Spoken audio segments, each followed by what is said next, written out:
Cafe. Anyway.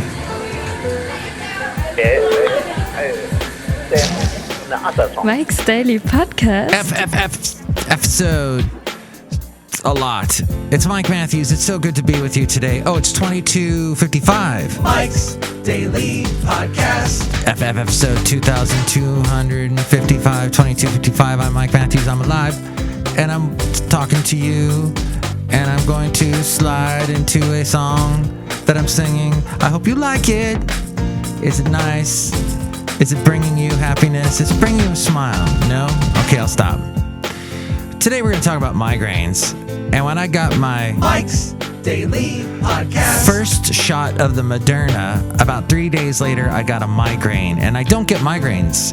And Mike's at one time I used to Daily get quite a bit Podcast. when I was in my 30s. Yeah! But somehow I got, LASIK eye surgery in my late 30s. And it just sort of went away. And then all of a sudden I had this massive migraine. By the way, the last podcast picture, wasn't it awesome? That was a great picture. My lovely lady friend took that picture. We were over at Half Moon Bay, and I'm just looking at it now, the sunset. Wow. If I don't get a lot of likes of it on Instagram, I will be so miffed. Maybe I'll just slightly miffed. Maybe I'll just be Thunder Mifflin. But Mike Matthews is talking to you and saying things that are off the cuff, off the wall, off his brain, off his rocker, and bringing it to you as he does every day, daily, or it has been daily this week anyway. So today I will post a podcast picture from a week ago. This wonderful trip that included that wonderful sunset at Half Moon Bay at Poplar Beach. And you saw that in the last podcast picture. We will feature, let's say, another picture from that wonderful trip. And you can see it at mikesdailypodcast.com. Perhaps it'll be little sheep or kids or goats. Little goats. They're called kids. And here's today's podcast picture. I think that's what we'll do from last week. See it now at mikesdailypodcast.com. Migraine headaches are often debilitating. I hate them because I can't see. I get that thing, that strobe light thing, and I hate it. Which is why effective meds for them are so crucial. Fortunately, relief is possible. Any patient with 4 or more headache days per month, or any number of headaches that pose a significant disability such as numbness or weakness, should consider headache treatments. Do you know who never gave me a headache? Was this wonderful guy right here, Basil the Boxer, who went with me many times to Half Moon Bay. That's right, Basil. I know. Actually, growling can help you with your migraine. Helps you feel a little bit of it. I don't know. Does the vibration, kind of helps my head a little bit. But before diagnosing migraines, healthcare providers should first rule out dangerous causes of headaches, such as tumors and aneurysms. Migraine medications fall into 2 categories: preventative, taken regularly to reduce headache frequency and severity, and rescue, taken once a migraine has begun for relief from pain and accompanying symptoms. When I'm in that rescue mode, the only thing that can help is, I guess, like a Tylenol and ibuprofen, one of those, and then just closing my eyes and laying down and telling people to go off and leave me is what I tell them. Migraine medications fall into those 2 categories.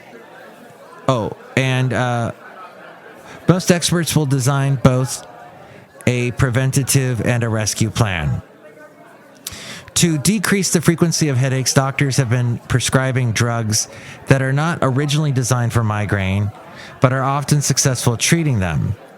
These include antidepressants, anti-seizure meds, and blood pressure meds. Relatively inexpensive, they tend to be covered by insurance companies. Botox, when injected every 3 months by a healthcare provider, has been shown to in clinical trials to reduce the severity and frequency of chronic migraines by 50%. It also makes you always look surprised. No, wait, does it? Gives you those lips. Oh, I guess it's not into your lips. It's in your, I don't know where they inject it. But for pain relief, non-steroidal anti-inflammatory medications such as ibuprofen have been go-to meds for mild to moderate migraines. For more severe migraines, triptans are the standard therapy, a class of drugs available since the early 90s. They stimulate serotonin, a neurotransmitter in the brain, to alleviate pain as well as nausea and sensitivity to light and sound. Other migraine symptoms. Yeah, the last migraine that I had was caused, I remember I was outside and it was a sunny day. In fact, I think most of the migraines I've gotten have been caused by some bright light activity hitting my eyes.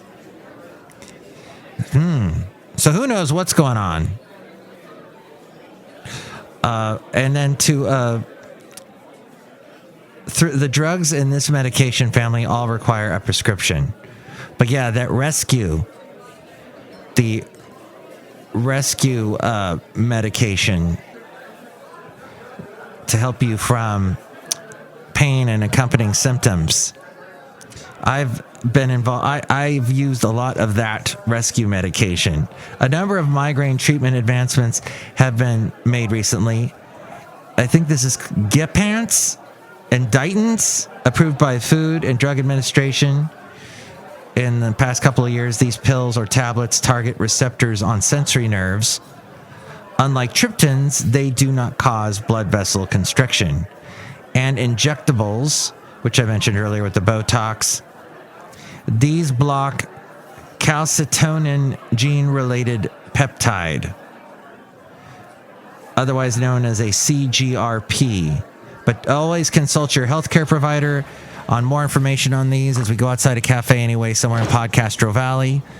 And that was from the Costco connection, because I have been known to shop there, and because when I go there, I often wait in a line and I grab this magazine. Actually, it comes to my house, and it sometimes has helpful stuff, and I'd like to share it with you. Hey, do you have friends that are... I'll just leave it with that. Do you have friends? Do you have friends that tell you about stocks all the time? Are you the type of person that when you hear about stocks, your brain goes into that white noise, kind of static, kind of nothing makes sense, you can't figure it out, can't interpret what they're saying? Well, I'm going to break it down for you as best I can using a website called thebalance.com. Stocks can either be classified as common or preferred. I know already. So, common stocks represent the majority of stocks held by the public.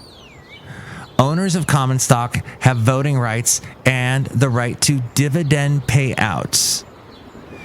Now, that's nice to get a dividend, because then it's like you're getting paid by a company, and all you're doing is, you put money into it, obviously, so you're getting a return. But there is one major drawback. If a company is forced to liquidate or go bankrupt, common shareholders are last in the line when it comes to payout. Preferred shareholders and bondholders must be paid out in full before common shareholders can begin receiving payments. Therefore, thusly, that's a pain. Preferred stockholders have fewer rights than common stockholders. Except when it comes to dividends. Companies that issued preferred stocks usually pay consistent dividends. And preferred stockholders have priority on dividends over common stockholders. Investors buy preferred stock for its current income from dividends, so look for companies that make big profits to use preferred stock to return some of those profits via dividends if you're into dividends. And then it gets all complicated from here, and I'm not going to read that. But there you go. That's a little basic information. The primary advantage of investing in stocks is the potential for high returns. Even though stock prices fluctuate daily over time, they have consistently increased in value and provide stable returns. While your portfolio should not be all stocks, they do help provide diversification that ensures you can take advantage of increases in the market while not entirely falling victim to dramatic market changes or collapses, the drops, the scary times. And all investments come with a risk element. That's why a lot of people don't do it. But stocks are the riskiest type of investments because factors outside of the investor's control influence their price and performance. If too much of a person's portfolio is tied up in stocks, a market decline could be the difference between retiring comfortably and having to work extra years to make up for losses. The younger a person is, the more risk they can take with their portfolio because they have time to make up for market declines. As one nears retirement, their portfolio should become more conservative and start transitioning into safer, more stable investments such as bonds. Then there's something called compound interest, which Albert Einstein famously called the eighth wonder of the world. It's the greatest tool when it comes to taking advantage of stocks. Compound interest is the process of earning interest on your interest, and its effect can't be overstated. For example, let's assume you make an initial investment of $1,000 into a stock that grows 8% annually. Now, if you contribute $100 at the end of each month for 20 years, $100, let's see, what am I putting $100 into every month? The only thing I can think of off the top of my head is paying for my cable bill. That's more like $85 because all I want is the internet, but a relatively fast-moving internet, so it's somewhere around $85. So let's say you invested about that much. That investment would be worth $58,000, almost $59,000, even though $59,000, even though you only personally contributed $24,000. Even if you were to contribute a lump sum of $1,000 and never contribute another penny, your investment would grow 4 times. Actually, over 4 times to $4,661 in 20 years. But it takes 20 years. Time and compound interest are some of your greatest tools when it comes to investing. I guess that's the most important thing. The bottom line, according to thebalance.com, is although stock offers good return potential, they should not make up all of your investment portfolio. Use other asset classes to help diversify your portfolio and decrease risk. And that's about as far as I can fathom in the world of stocks, I have to tell you. And I do work for a station that talks about stocks all day, and I find it fascinating. And I have listened for hours and hours and hours, and still none of it sinks in, or a little bit. I could not talk to you in an intelligent way about it, but I find it fascinating. Hey, botched messaging is leading some Ontarians, yes, those people that live in Ontario, Canada, to refuse the Moderna vaccine over a Coke and Pepsi thing. I got the Moderna vaccine. Got the headache. Oh, by the way, the second shot, nothing. Just a sore arm. You may have your preference, and your preference is based on marketing, said Colin Furness, an infection control epidemiologist at the University of Toronto. Pfizer is a gigantic multinational with a huge marketing machine just like Coke. But ultimately, Coke and Pepsi are cola with caffeine, sugar, and fizz. If you're thirsty enough, does preference really matter? Botched messaging is leading to some Ontarians to refuse Moderna vaccines over this difference. As the need for second doses become urgent with the spread of the highly infectious Delta variant, pharmacists worry vaccine shopping could slow efforts to immunize the population. Ontario pharmacies saw some people cancel their appointments and leave lineups at mass immunization clinics after hearing they would be offered Moderna and not Pfizer. So there's all kinds of that's what's going on in Canada. If you didn't know, Warren Buffett is giving away another $4.1 billion, and he resigned as the trustee at the Gates Foundation. Today is a milestone for me, he said. In 2006, I pledged to distribute all my Berkshire Hathaway shares, more than 99% of my net worth, to philanthropy. With today's $4.1 billion distribution, I'm halfway there. Must be nice. Then, China. They have apparently now given the equivalent to, the amount of shots that they've given, or now they have jabbed, this according to a British newspaper, have jabbed the equivalent, and they like to use the word jab instead of shot, the equivalent of around a sixth of the world's population. In other words, of the 2.7 billion doses that have been administered around the world, more than a third have been given in the communist nation. China gave out about 5 million doses a day in April. 2 months later, it has risen to around 20 million. That's the equivalent to almost a third of the population of the United Kingdom. Every single day. England. Many Chinese didn't see the need to get vaccinated, as the country had largely brought the virus under control through strict border controls and quick lockdowns to deal with sporadic outbreaks. I wonder how many conspiracy theorists they have in China. It is so interesting to find out what they would think about all this, isn't it? Considering what Americans think, and then a lot of Americans blame China. And there were also concerns about potential side effects and the safety of homegrown vaccines after previous scandals involving faulty Chinese vaccines. Despite this, China plowed past the symbolic 1 billion mark on Saturday. And that's pretty much all I got for you today. Oh, speaking of China, they've got this big campaign going on. The New York Times and ProPublica analyzed 3,000 videos to reveal evidence of a campaign orchestrated by China's government.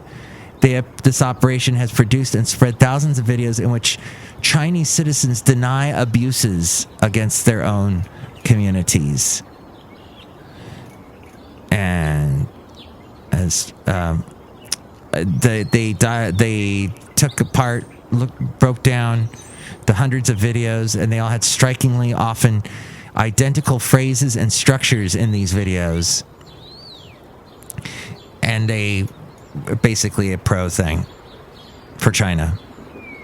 In just a few days, videos establishing China's version of reality can be shot, edited, and amplified around the internet, according to the New York Times. They have high-speed propaganda pipelines from Beijing. And in Twitter and YouTube have both been banned in China. Yet, despite that, they have been doing their own way of, I guess, becoming viral. The New York Times says that the videos often jumped into other Chinese platforms before making their way onto global social media sites like Twitter and YouTube. The New York Times found more than 300 accounts sharing the videos whose posts strongly suggested they were no ordinary users. There you go. All right. Outside a cafe anyway, somewhere in Podcastro Valley. See how people get around Twitter and YouTube, and in the end are using Twitter and YouTube. I guess we kind of see it through that. I guess we'd have to read the New York Times to find out more, but I know a lot of you don't like that newspaper. I know there is a podcast they do called The Daily, and I have Daily in my name. So in some ways, there's a connection, but in others, Michael Barbaro, is he still hosting that, by the way? I used to listen to that every morning when I was driving into work. Found it fascinating. All right, look who's here. Hi, Mike. It's Benita the Rodeo Queen. How y'all doing? And it's a disgruntled fiddle player tell you what. What? I don't trust a thing that the New York Times or Jeff Bezos says, and Jeff Bezos should stay in space. Tell you what. What? I would do anything for love, but I won't do that. Do what? That. What? That. So you signed that thing that online petition to keep Jeff Bezos from returning back to Earth when he goes up into space? Maybe. And look who else is here. Hello, Mike. I make the delicious root beer Hester right now. Are you okay? Yeah, I'm all right. I'll drink some of your root beer right now because you're all right. Nobody's worried about you. Drinking made absolutely no noise, so that was really good podcasting, but for some reason I really needed a drink just then. Next show, it'll be the wonderful Madame Rootabega, Valentino, and Bison Bentley. Tell all your friends about this podcast.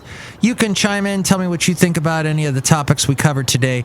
336mm daily, that's 3 plus 3 equals 6. As in Mike Matthews daily, as in what this podcast has been now for quite a few days. Let's see how long it goes on for. Mike's Daily Podcast is written and produced and performed by Mike Matthews. His podcast is super easy to find. Download or listen to his show and read his blog at mikesdailypodcast.com. Email Mike now at mikesdailypodcast@gmail.com. See you tomorrow. Bye!